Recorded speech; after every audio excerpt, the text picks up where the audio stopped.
لئن شكرتم لأزيدنكم وقال النبي صلى الله عليه وسلم من لم يشكر الناس لم يشكر الله أو كما قال رسول الله صلى الله عليه وسلم.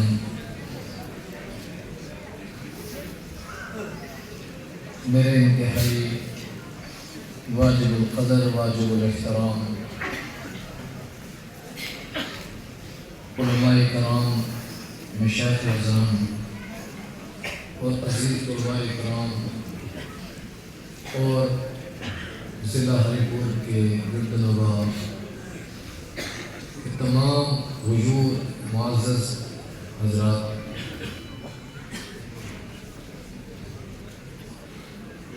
میرے پاس الفاظ نہیں ہیں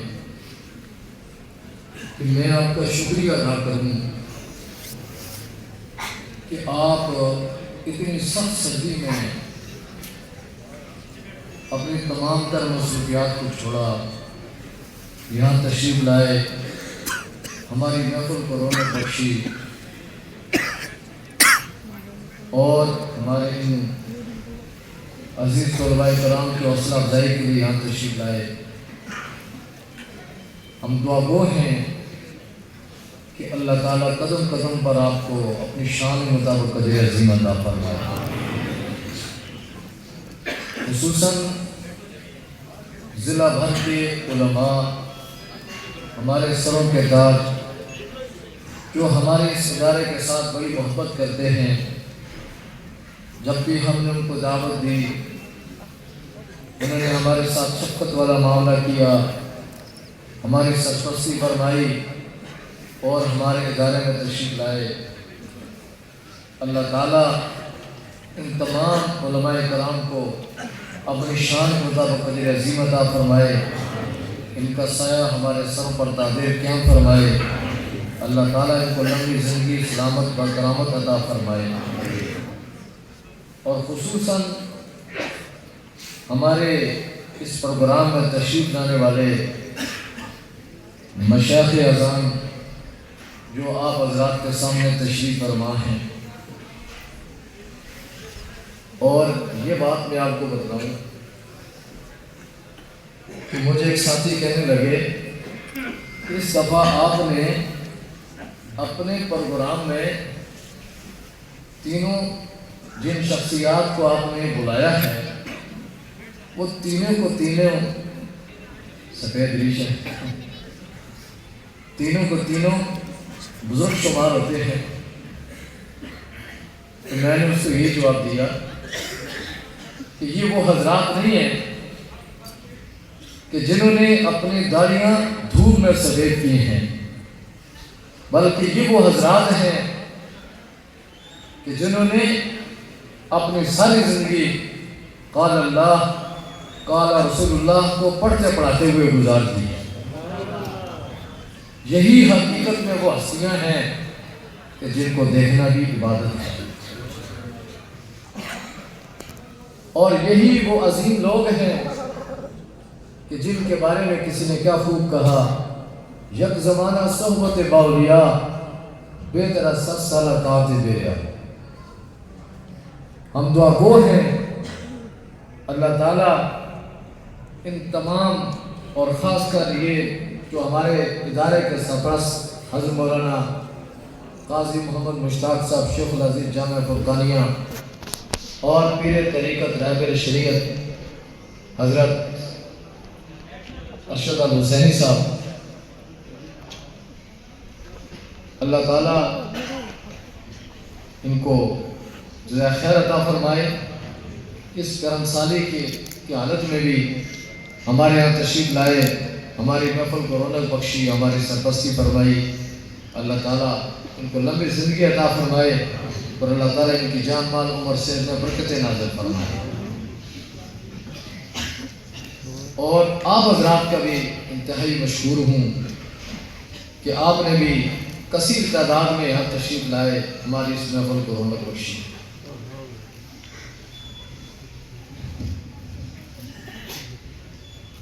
دیکھیے ہمارا یہ جو پروگرام ہے،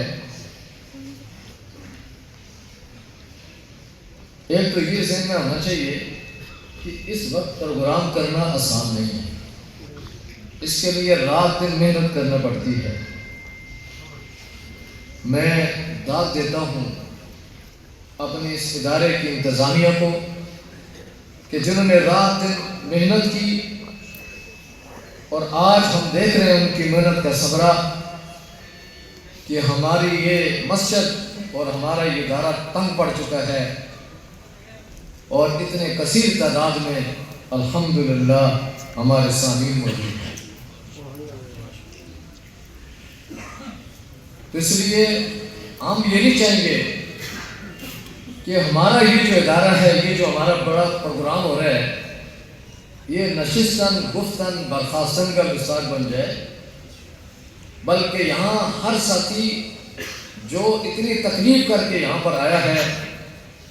وہ یہاں سے جائے تو اپنے ساتھ کچھ لے کر جائے۔ جس طرح ہمارے شیخ نے ابھی آپ کے سامنے عقیدے کا بھی اظہار کیا، اور ساتھ ساتھ آپ کو وظائف بھی بتلاتے رہے، اور اگر ہم نے ان وظائف پر عمل کیا اور اس عقیدے پر ہم قائم رہے تو انشاءاللہ دنیا میں بھی ہمیں عزت ملے گی، اور کل قیامت کے دن ہمیں نجات ملے گی۔ تو یہ جو ہمارا پروگرام ہو رہا ہے، اس سے ہماری 3 غرضیں ہیں کہ سب سے پہلی غرض کہ اس مہنگائی کے دور میں، جس مہنگائی نے ہر ایک کی کمر توڑ کے رکھ دی ہے، آج بھی ایسے لوگ موجود ہیں جو دین سے محبت کرتے ہیں، وہ آج اپنے بچوں کے منہ سے نوالا چھین کر کے ان طلباء کی خدمت کرتے ہیں، ان طلباء کا اکرام کرتے ہیں، اور اس ادارے کے ساتھ دامے دل میں سخن تعاون فرماتے ہیں۔ ہم ان کو یہ بتلانا چاہتے ہیں الحمدللہ جو آپ نے عطیات کی صورت میں، صدقات کی صورت میں، زکوٰۃ کی صورت میں جو اس ادارے کے ساتھ تعاون کیا ہے، ہم نے آپ کے اس تعاون کو امانت سمجھ کر اس کے صحیح مصرف پر خرچ کیا ہے، اور الحمدللہ آج آپ دیکھ رہے ہیں کہ اس ادارے سے 28 بچے جنہوں نے الحمد سے لے کر والناس تک پورے قرآن کو مکمل کیا اور اپنے سینے میں محفوظ کیا، آج وہ یہاں سے فارغ ہو کر جا رہے ہیں۔ ابھی آپ کے سامنے آئیں گے، اکابرین کے ہاتھوں ان کی دستار بندی ہوگی، اور اس کے ساتھ ساتھ 10 طالب علم جنہوں نے حدیث یہاں پر پڑھی ہے، پورے 7 سال یہاں پر رہ کر دینی تعلیم حاصل کی ہے، شعبہ کتب میں پڑھتے رہے ہیں، آج یہ فارغ ہو کر جا رہے ہیں، اور ہمیں ان سے پوری توقع ہے، پوری امید ہے۔ الکریم اللہ ینسا من احسن الیہ، شریف آدمی اپنے محسنین کو ہمیشہ یاد رکھتا ہے، تو یہ لوگ ہمیشہ آپ کو اپنی دعا میں یاد رکھیں گے، اور یہ قیامت تک کے لیے آپ کے لیے صدقہ جاریہ ہوگا۔ دوسری غرض دیکھیں، انسان کی اللہ تعالیٰ نے یہ فطرت بنائی ہے کہ جب وہ کسی دوسرے کو دیکھتا ہے، اس کو اللہ تعالیٰ نے اس پر کوئی نعمت کی ہے، اس پر اپنا فضل کیا ہے، اس کو اللہ تعالیٰ نے کوئی عزت عطا کی ہے، کوئی عہدہ اور مرتبہ عطا کیا ہے، تو انسان کے دل میں دو باتیں پیدا ہو جاتی ہیں۔ ایک کو حسد کہتے ہیں، دوسرے کو غبطہ، جس کو ہم اردو میں رشک کہتے ہیں۔ حسد تو اچھی چیز نہیں ہے، بری ہے، حسد مذموم ہے۔ اللہ نے ہمیں قرآن سے اس سے پناہ مانگنے کا حکم دیا ہے، کیونکہ یہ نیکیوں کو اس طرح کھا جاتی ہے جس طرح آگ لکڑی کو کھا جاتی ہے۔ اور حسد کرنا یعنی دل میں یہ خیال کرنا کہ اللہ تو نے جس کو نعمت دی ہے، اللہ کرے یہ نعمت چھن جائے، مجھے ملے یا نہ ملے۔ یہ مومن کی شان ہے، حسد نہیں ہونا چاہیے۔ اور ویسے ایک بات ذہن میں رکھیں، یہ خود حدیث سے ثابت ہے، اگر حسد کرنا بالفرض والمحال اگر جائز بھی ہو تو اس پر حسد کرنا جائز ہے جس کو اللہ نے قرآن کی دولت دی ہو اور رات دن اس کا مشغلہ قرآن ہو۔ تو دوسری چیز انسان کے اندر جو پیدا ہو جاتی ہے اس کو غبطہ یعنی رش کہتے ہیں۔ اب ایسا ہو سکتا ہے اس مجمع کے اندر کوئی ہمارا بھائی ایسا بھی موجود ہو، جب وہ یہ دیکھے گا کہ ان بچوں نے قرآن مکمل کیا، آج اس مجمع کے اندر ان کو اتنی عزت دی کہ جس طرح حضرت نے ہم سب سے ایک دعا کروائی، بارک اللہ فی عمرکم و علمکم، کہ اللہ تمہاری عمر میں تمہارے علم میں برکت پیدا فرمائے۔ اور جب یہ دیکھیں گے یہ اکابرین ان بچوں کے سروں پر دست شفقت رکھ رہے ہیں، ان کی دستار بندی کر رہے ہیں اور لوگ ان کو داد دے رہے ہیں اور ماشاءاللہ کہہ رہے ہیں، سبحان اللہ کہہ رہے ہیں، تو اس کے دل میں رشک پیدا ہوگا کہ کاش آج اگر میرا بیٹا بھی اس طرح مدرسے میں پڑھتا، آج وہ بھی قرآن کا حافظ ہوتا،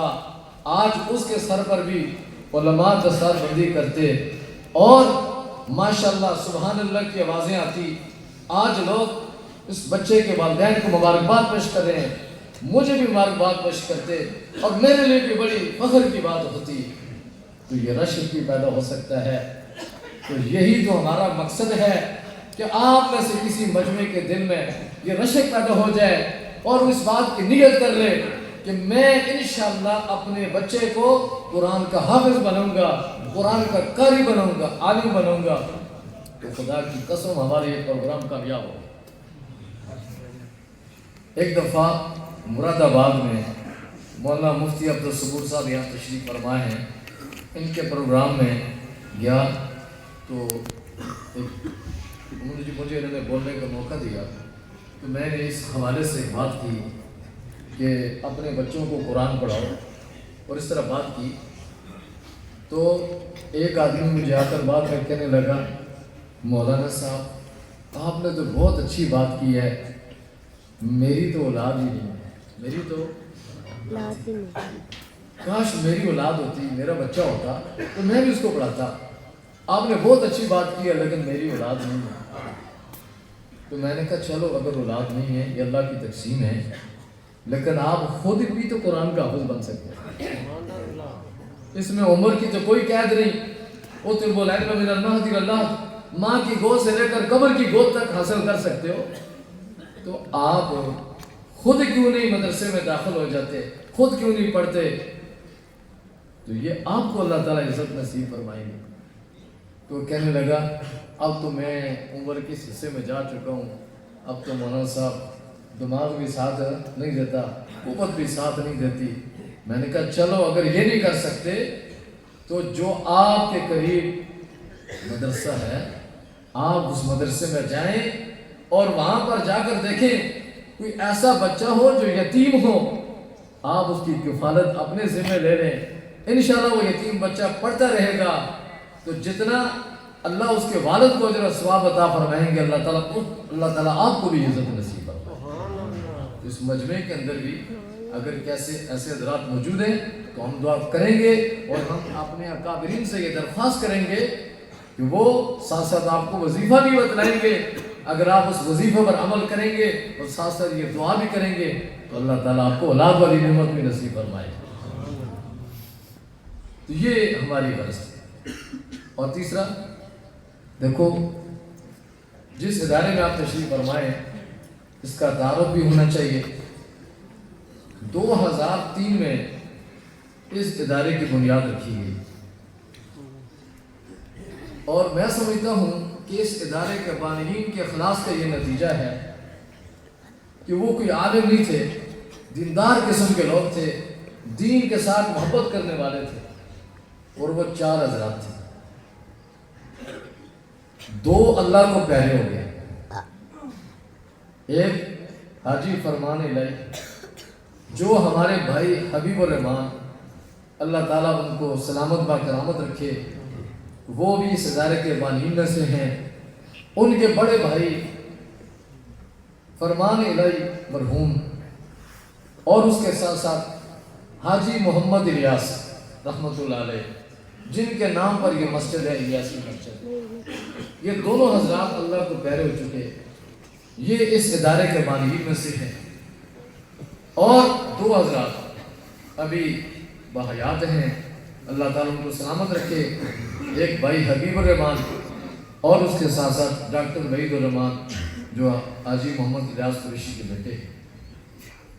اور اس کے ساتھ ساتھ ایک ہمارے مدرسے کے ساتھ ایک مکان ہے، وہ بھائی حبیب الرحمان ان کی پھوپھی صاحبہ ہے، وہ بھی اللہ کو پیاری ہو چکی ہیں،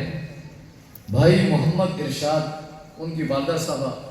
کہ انہوں نے اپنی زندگی میں یہ مکان مدرسے کے لیے کیا کیا، وقف کیا، الحمدللہ وہاں پر 4 کلاسیں لگی ہوئی۔ یہ تھے ہمارے مدرسے کے جو بانیین ہیں، انہوں نے بڑے اخلاص کے ساتھ اس ادارے کی بنیاد رکھی، اور اس ادارے کا افتتاح حضرت مولانا پیر طریقت رہبر شریعت قاضی محمد مشتاق دامت برکاتہ عالیہ نے رکھی، اور آج الحمدللہ یہ ادارہ ہری پور کے نامی گرامی اداروں میں شمار ہوتا ہے، اور اس کی بڑی خدمات ہیں۔ الحمدللہ اس وقت اس ادارے میں 390 طلباء ہیں، 390 طلباء، 100 طلباء حفظ کے ہیں، اور 80 طلباء ناظرہ کے ہیں، اور شعبہ کتب کے 210 طالب علم ہیں۔ یہ مجموعی طور پر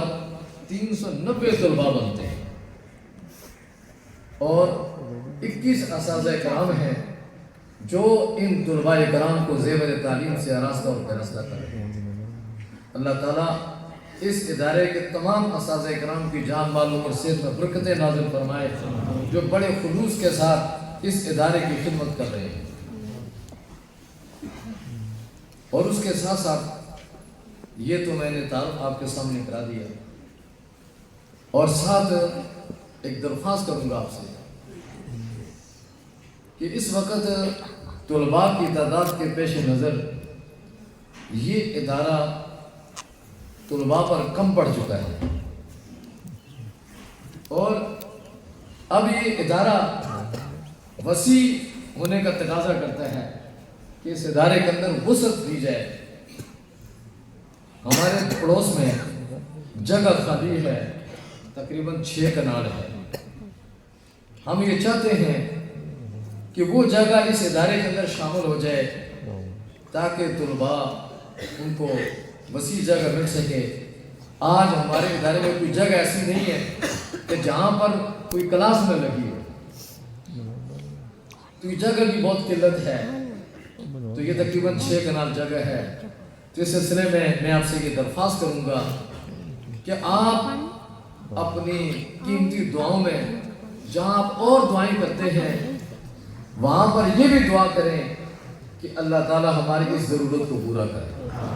اور اللہ اس جگہ کو مدرسے کے اندر شامل فرمائے۔ بہت سارے حضرات ایسے بھی ہوتے ہیں، وہ چاہتے ہیں کہ اپنے لیے اور اپنے آباء و اجداد کے لیے کوئی صدقہ جاریہ ہو، ان کے لیے آج یہ بہت اچھا موقع ہے، بہت ہی اچھا مصرف ہے کہ وہ یہ جگہ خرید کر ادارے میں کیا کر دیں، شامل کر دیں، تو انشاءاللہ تا قیامت اس کے لیے کیا ہوگا، صدقہ جاریہ ہوگا۔ تو یہ میری ایک آپ سے درخواست ہے اور ایک اپیل تھی، اور میں اپنے کابرین سے بھی درخواست کروں گا کہ آپ خصوصی طور پر ہمارے لیے دعا فرمائیں تاکہ یہ جگہ اس ادارے کے اندر شامل ہو جائے، ہماری یہ جگہ کی ضرورت پوری ہو جائے۔ اور آخر میں خاص طور پر 2 حضرات میں ان کا دل کے تھا گرہیوں سے شکریہ ادا کروں گا۔ ایک تو ہمارے جو نعت خوان سمیل تونوجی صاحب یہاں تشریف لائے، ہم ان کا بھی انتہائی مشکور ہیں، تو ہمارے ساتھ بڑی محبت کرتے ہیں، اور ہمارے ادارے میں جب بھی ان کو بلایا تشریف لاتے ہیں، اللہ تعالیٰ ان کو بھی اجر عظیم عطا فرمائے۔ خاص کر 2 حضرات، ایک ہمارے بھائی محمد قمر صاحب جو ہمارے اس محلے کے ہیں، جو ہر سال اس پورے مجمع کے لیے کھانے کا اہتمام کرتے ہیں، اور آج بھی انہوں نے ہم سب کے لیے کھانے کا اہتمام کیا ہے، اور اتنی بڑی میزبانی کر رہے ہیں. ہم دعا گو ہیں کہ اللہ تعالیٰ ان کی عمر میں، ان کی صحت میں، ان کے مال میں اللہ تعالیٰ برکتیں نازل فرمائے. اللہ تعالیٰ ان کو اجر عظیم عطا فرمائے. بڑی خوشی کا اظہار کیا، اگرچہ انہوں نے نام لینا پسند نہیں کیا لیکن میں نے نام لے لیا ہے. تو آپ اس لیے نام لیا ہے کہ آپ ان کے لیے دعا فرمائیں کہ اللہ تعالیٰ ان کی مال میں، رزق میں برکتیں نازل فرمائے. اور دوسرے ہمارے بھائی مولانا مفتی شمس القدیر صاحب جو ہر سال ان کے ہاں وہ ہمارے میزبان بنتے ہیں اور ہر سال علماء کی خدمت کرتے ہیں. اللہ تعالیٰ ان کو بھی اجر عظیم عطا فرمائے. تو میں اپنی سی بات پر ختم کرتا ہوں اور میں آپ سے معذرت بھی چاہوں گا کہ کافی ٹائم میں نے آپ کا لے لیا، حضرت کے درمیان اور آپ کے درمیان میں حائل ہو گیا. میں معذرت بھی چاہوں گا اور آپ کو شکریہ پھر کروں گا کہ آپ نے اتنی سردی کے عالم میں یہاں پر تشریف لائے. اللہ تعالیٰ آپ کو قدم قدم پر اجر عظیم عطا فرمائے اور اللہ تعالیٰ آپ کے اولادوں کو اللہ تعالیٰ دین کا داعی میدان کا صفائی بنائے. اللہ تعالیٰ ہم سب کو دین کی محبت نصیب فرمائے. واخر دعوانا الحمدللہ.